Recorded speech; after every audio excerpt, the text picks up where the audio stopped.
right, that's going to take your work. You don't have to worry about getting a big legacy publisher to look at your book because they're not going to if you don't have an agent, right? Today, with print on demand, you don't have to buy a whole garage full of books and figure out what to do with them.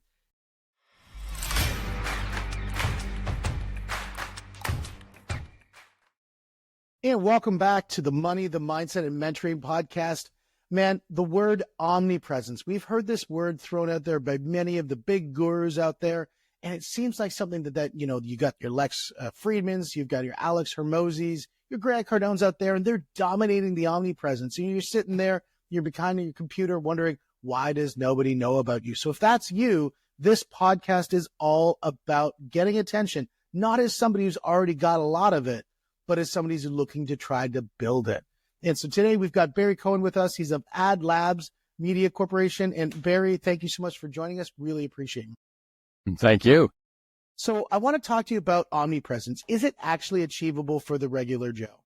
It is. I mean, we've worked with a number of people that really had no presence before online. And it's all about creating unique and original and compelling content and getting it out there through as many possible platforms as you can, because people are consuming everything on different, channels.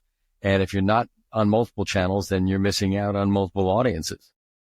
The TikTok scare was something that was really brought that to light, where people who over-invested into TikTok and under-invested to some of the other platforms that are out there, and then all of a sudden realized, holy cow, my whole world could be gone in a flick of a button. And so that was something that definitely happened. I mean, we could bring up things like, I don't know, MySpace or something like that, and talk about some of those things where people became really strong in those platforms, but didn't get to some of the other ones.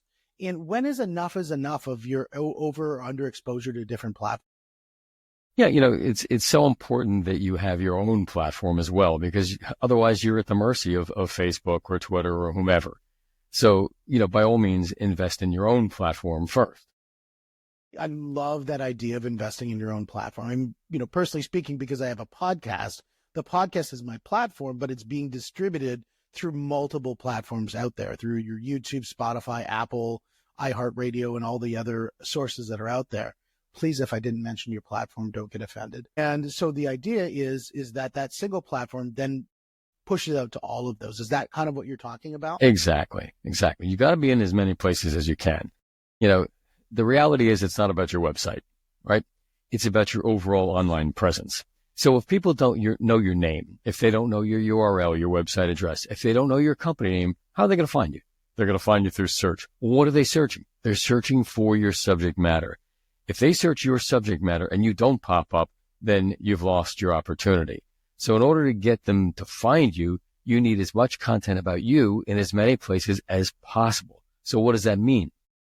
It means you're getting interviewed on other people's podcasts. You have your own podcast. You're on YouTube, right? You're writing blogs. You're doing guest blogs on other people's, right? You're writing articles and getting them published, right? You're getting interviewed on TV or radio or what have you. Then all those things are going to link back to your site. And it's all about having more content about you in more places around the web and making you more discoverable. It's about expanding your digital footprint. I think the idea of all of that sounds like a lot of work for many people. And they're like, look, I just own my small business here. It's a jewelry business, or it's a plumbing business, or some sort of bookkeeping services business. How do they keep up with the idea of just running their business and doing all of those platforms? Right. Great question, Steve. It's all about team. Nobody can do it alone. So who do you need? You need a good webmaster, of course, and you need a good social media person, right? And you probably need a good videographer, unless you think you can do it yourself. Yeah. And that's, I agree with that as well. I think a lot of times I think they start with too small of a goal for their business, and then they end up frustrated every day. And if they would have just increased their goal to a larger goal, they're stuck at that $100,000, $200,000 number, which doesn't leave them a lot of room for the business to be able to afford other people to operate within that business, which means they have to be the chief of every domain. And that kind of a business is a business that's really going to suffer as speed happens with things like AI and massive technology changes that are happening. And in a lot of the things that are going on in the current market that we deal with, I think they're going to run into all these challenges, and they've got to realize that they got to skill up and they got to grow their business bigger. Right. But to your point, It's what Michael Gerber would say. They don't own a business. They own a job. Yeah. E-Myth is one of my favorite books. I spend time with those guys, and I absolutely love what they've done. And I agree with that. I totally agree with that. Yeah. You can't do it all yourself. So if somebody says, okay, I want to, there's always this chicken or egg theory. And the chicken or egg theory goes like this, where somebody says, I want to start to get that omnipresence effect happening, but I'm still small, which means I don't have the budget. And what happens for that person? Are they kind of stuck in that sort of neither space? You know what? Great question. You crawl before you walk, before you run, before you fly. Sometimes the tail wags the dog. Now, I work with a lot of people that, we start off by writing a book, and then we parse out the content of the book into podcasts, into articles, into blog posts. But sometimes it works better the other way around. We had a client who was a business coach, and the idea of the book was overwhelming to him. So we started off doing a podcast, and then we started doing articles. Now he's amassed all the material to create the book. Yeah, I think that's great. I think a lot of the really big superstars do a great job of, recycling the material that they have. One thing I did when I was growing my mortgage business, I used to teach the mortgage agents in a classroom setting once a month. And it was great when we had 15 new agents coming in, but when we had 2 new agents coming in, you're like, oh my God, I'm dedicating a week for these 2 agents. Like, I don't have scale out of my time. And I realized that all I had to do was just that one time record that whole session. And now I have the content that I can now use for training. And then when that training content became obsolete, it now became content for me to use for social media. And because I could just give it away. And then I realized, actually, why don't I just start just training on social media? And then all of a sudden, I'm talking about things and people are asking me questions because I'm just putting data out there. Look, one of my clients has actually produced an online learning portal, and he's created a whole online university for small businesses where you can go in there and a la carte, either, choose an area that you're weak in, maybe you're strong in sales and marketing and weak in finance, or you can take a whole certification course. And he doesn't have to get out there and do it in person and over and over and over again. Yeah, and that's so critical. I think once you find the right rhythm to your presentation, it's a great time to be able to make that as an automated one. I think a lot of mistakes that people have is when they go to make a training course or they want to make an evergreen webinar, they record it once, they've never tested it, and they put it out there and wonder why it's not working. And it, it's so much better to just test it, get it working, make sure it's working, then put it on autoplay. Yeah, test is definitely the mantra. I came from an advertising background, no question about it. You got to test. So you talked a little bit about writing a book, and I know you wrote a book, 10 Ways to Screw Up an Ad Campaign, Startup Smarts, and a bunch of other books. If somebody is saying, I want to write a book, I mean, obviously, there's going to be pitfalls in the process. What are some of the pitfalls that people could run into if they're starting to think about writing a book? Well, it's a matter of thinking in the right direction. First of all, people are thinking that it's a big, overwhelming project, and it may not be. Today, the book that you want to read is an airplane read. What's an airplane read? You can read it from Newark to Miami in 2.5 hours. So you don't have to overthink it. It doesn't have to be 450 pages. It should be easy to consume. That's the first thing. The second thing is that the publication process now has been democratized. You don't have to worry about finding a literary agent because you'll be dead and buried by the time you find one, right? That's going to take your work. You don't have to worry about getting a big legacy publisher to look at your book because they're not going to if you don't have an agent, right? Today, with print on demand, you don't have to buy a whole garage full of books and figure out what to do with them. Each copy is shipped, bound, and printed as ordered. Right? It's all much easier than it used to be.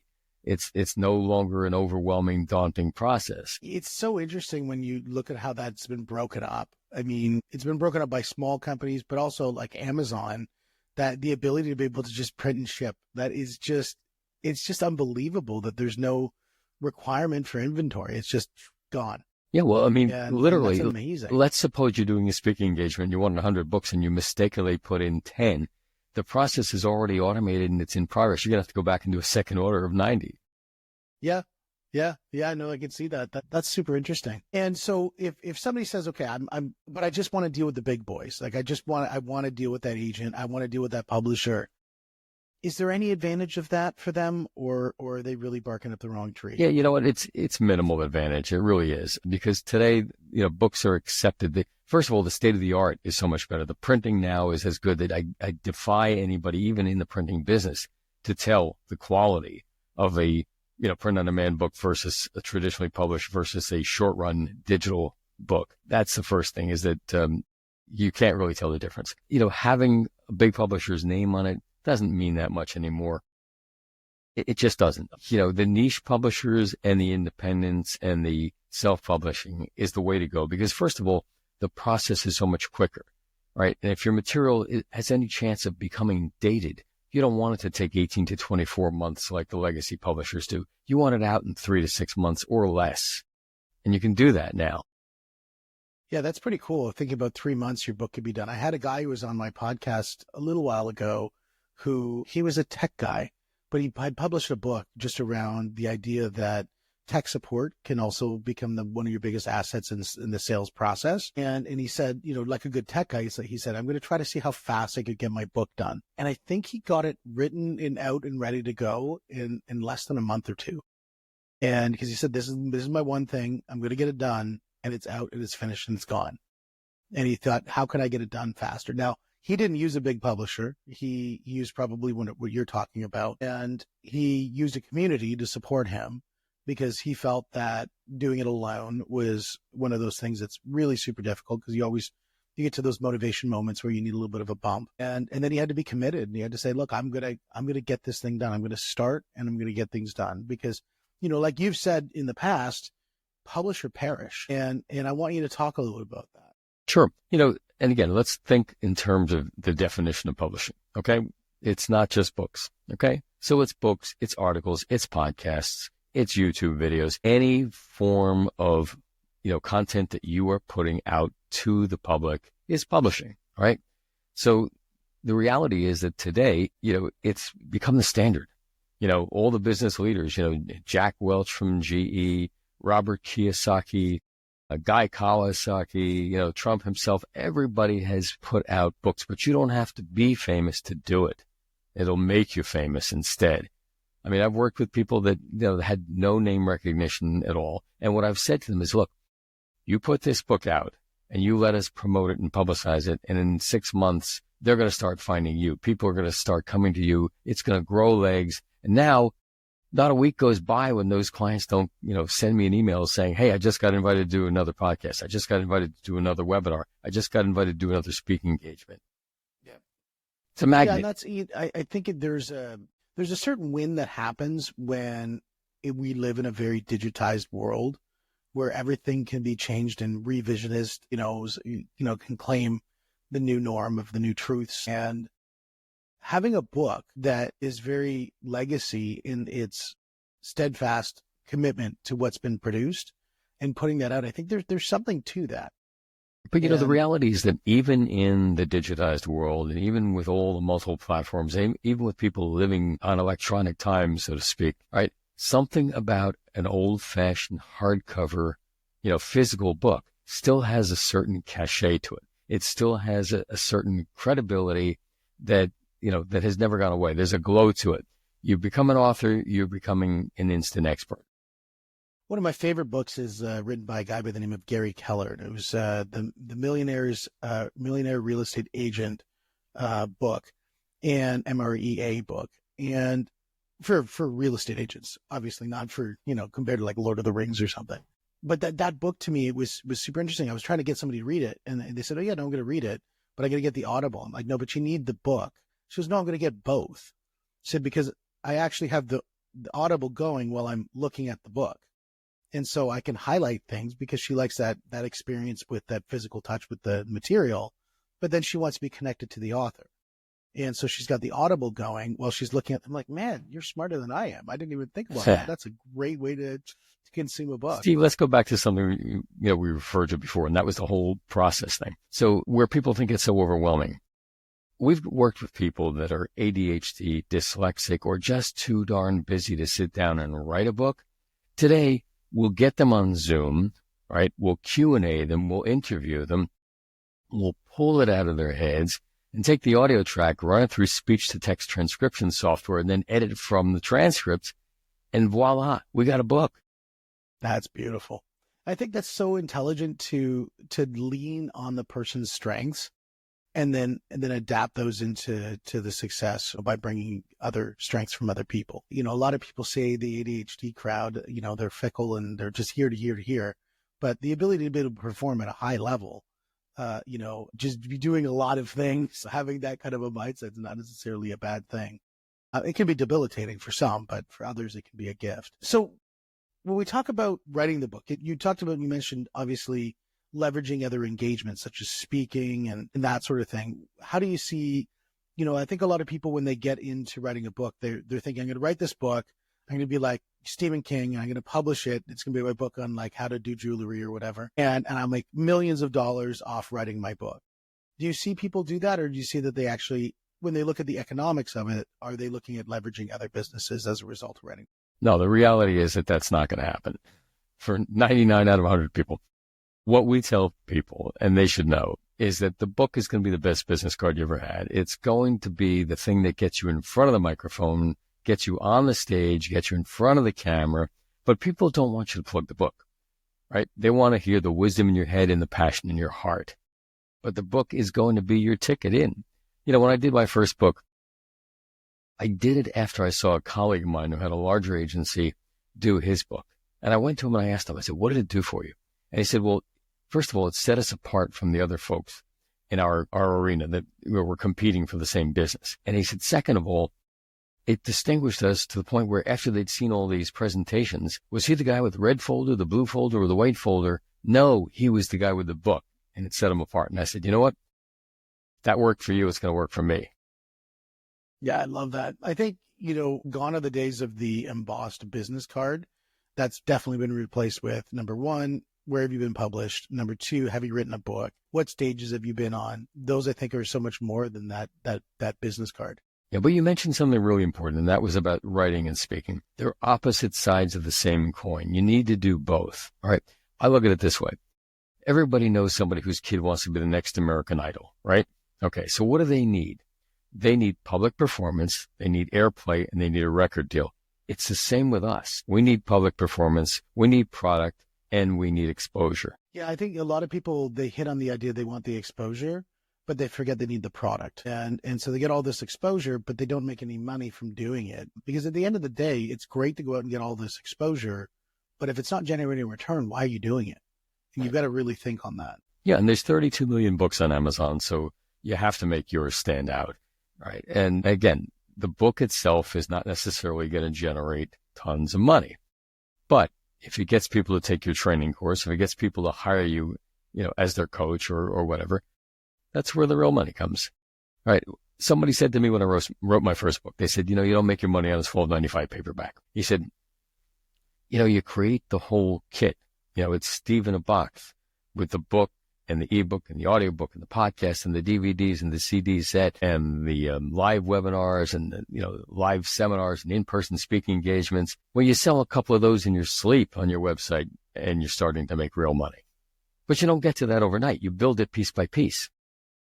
Well, and that goes to the idea of, I think most people, they want to chase the sale rather than go and market to get the client. And one of the greatest description I've ever heard of that was the idea of a salesperson is kind of like a person with a net running around out in the field, and they're chasing the butterfly and they're burning a lot of energy and they run and they finally catch the butterfly, but it's dead because they stepped on it.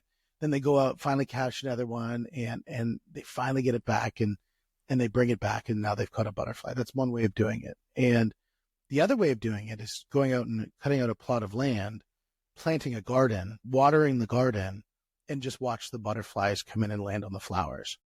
And your sales team's job is just to keep them there. And I think that is exactly what you're talking about. Sure. Yeah, definitely. Again, it's becoming the magnet, attracting business to you instead of having to run and chase after it.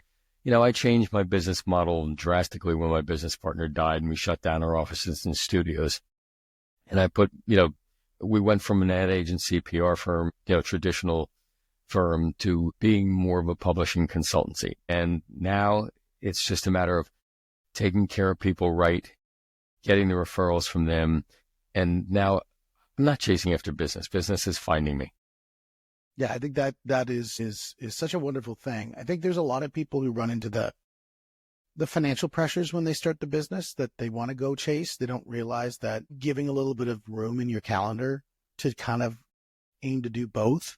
You can go out and chase if you want while you're building, but you have to spend some time on planting that garden, or you'll be perpetually chasing. You won't be actually receiving. So true. And as far as receiving, again, the important thing is give first. You got to give first, give valuable, educational, informational content to people without asking for anything in return. And then business will come to you. Yeah, give is so important. That's why I love podcasting, because I find that that's probably the best give you can give to anybody is the gift of knowledge, the gift of a platform, the gift of, just attention that you can give to somebody to be able to let them to give their message. And you know what? And so I find podcasting is a beautiful way to be able to have a really good give. If your authenticity comes through, if you're genuine, it's going to show, right? So I'll give you a quick example. It's, how strong is your commitment to people? I had a 94-year-old client who was a premier publicist in the music business. In the middle of doing his book, this gentleman who read the New York Times every day was robbed of his vision by glaucoma. I went to his house and I sat across the kitchen table and I read my edits to the book aloud to him for his approval. Right? I wanted to be sure that he got that book in hand before he died. And sure enough, he got a sample copy of the book and he died 2 weeks later. My goodness. Wow. Was it published or? It was. Unfortunately, his son wanted to do some updates, so it's been pulled. Leave it to the next generation. Now, so if somebody's saying, I want to give by producing content that's going to be my best business card, way better than that little shiny thing.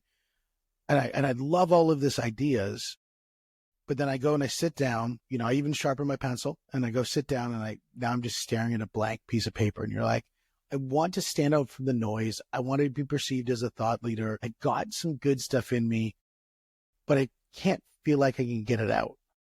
How do they overcome that? Well, one thing we do is I give people a thought starter questionnaire, 10 questions, and that helps usually to get them jump started. But, one of the things they have to do is they have to overcome imposter syndrome. And I've run into this. I was referred to a gentleman who, truly is brilliant in the area of innovation, worked for a major cosmetics company, now is a professor at 2 universities, but he didn't think what he had to say was important. So what we did was we said, okay, we'll do this in small sound bites. Let's do an article. And bam, in no time we got that article published. Let's see, baby steps. Yeah. And I think I do believe massive imperfect action beats perfect planning. And that's something that I truly subscribe to. I'm not perfect. I just start and see what happens. And, I always think that I want to be the tip of the spear for everybody I do business with, so that I'm going to take all the brunt and then hopefully it makes it easier for them. And that's how I run all the different elements of the different businesses we have. But writing is one of those ones where it sounds great. And, it sounds like, okay, yeah, I've got it. I'll write something small.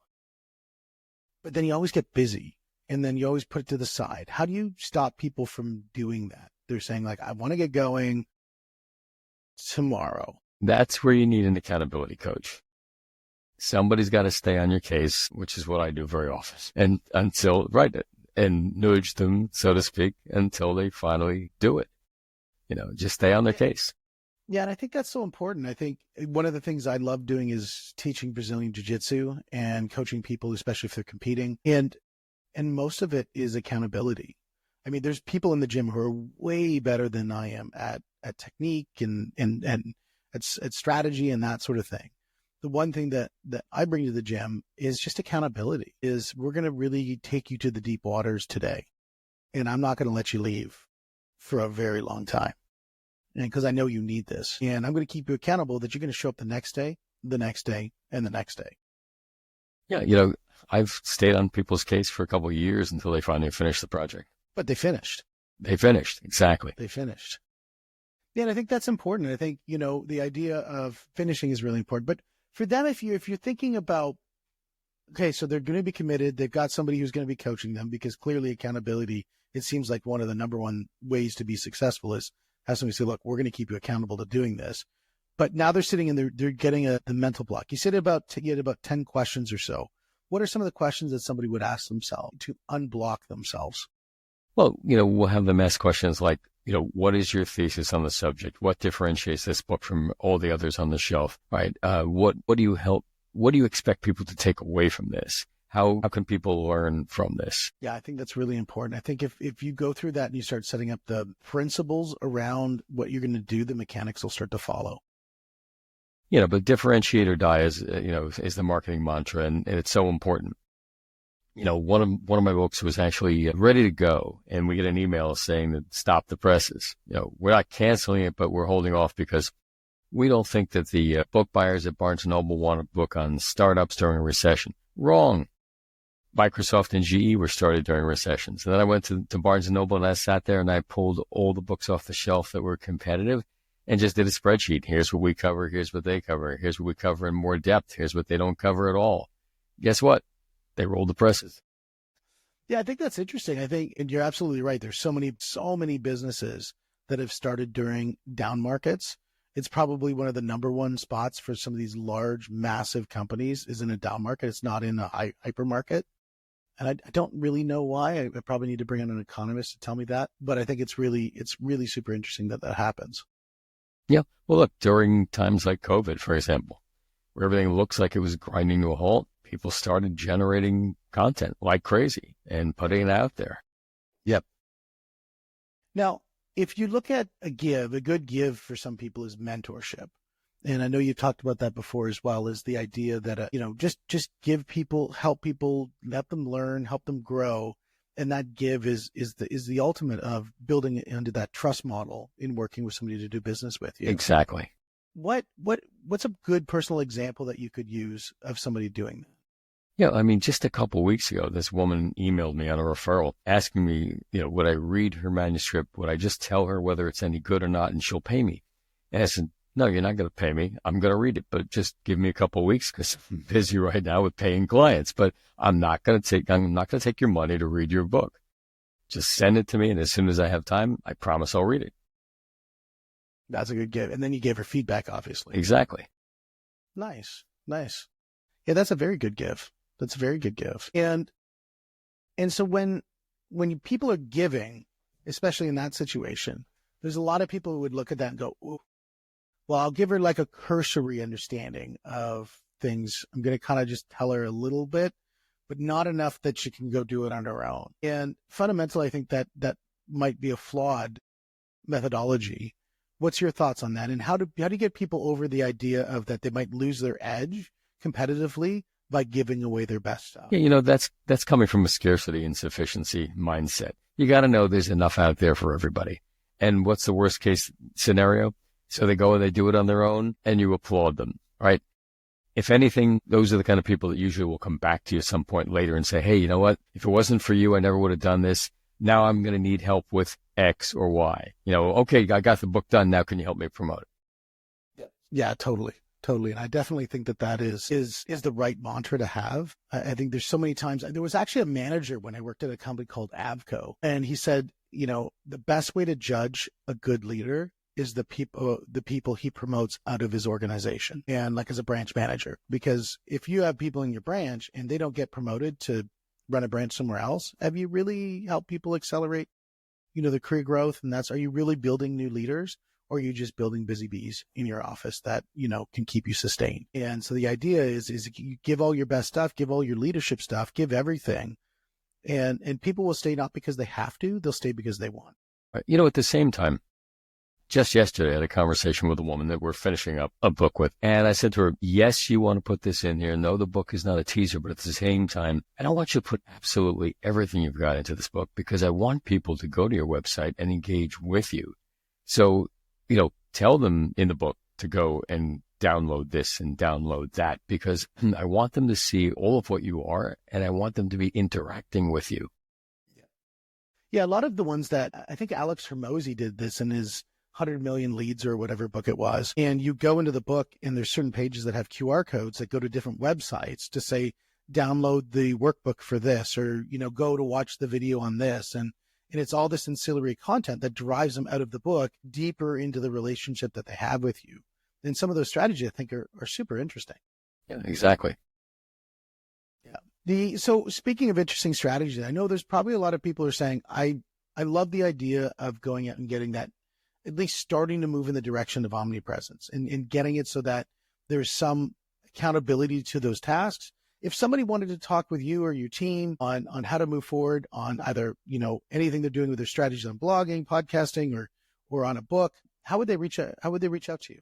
Yeah, best thing probably is email. I use the email publicist740@gmail.com, or my other email is barry@adlabcreative.com. They can use either one of those, and I'll be glad to respond. Beautiful. And again, guys, that's adlabcreative.com. If you're looking at beating the obscurity landmines that are happening within your business, where you know that there's other people who want to do business with you, but you don't know how to reach them, and you're tired of going out and chasing and cold calling, and you want people to pick up the phone and call you, you'll have more inbound calls to your business than outbound calls. That all starts with having a good personal brand and using that brand and starting leveraging that through all the different platforms, a book, a blog, a podcast, or any of these other things that you can have out there. Be omnipresent, go out, get a great team, chat with Barry here at adlabscreative.com. Barry, thanks so much for joining us, my friend. Thank you, Steve. A pleasure. And guys, this is the money. This is the mindset. This is the mentoring podcast. Thanks for joining us. We'll see you on the next one.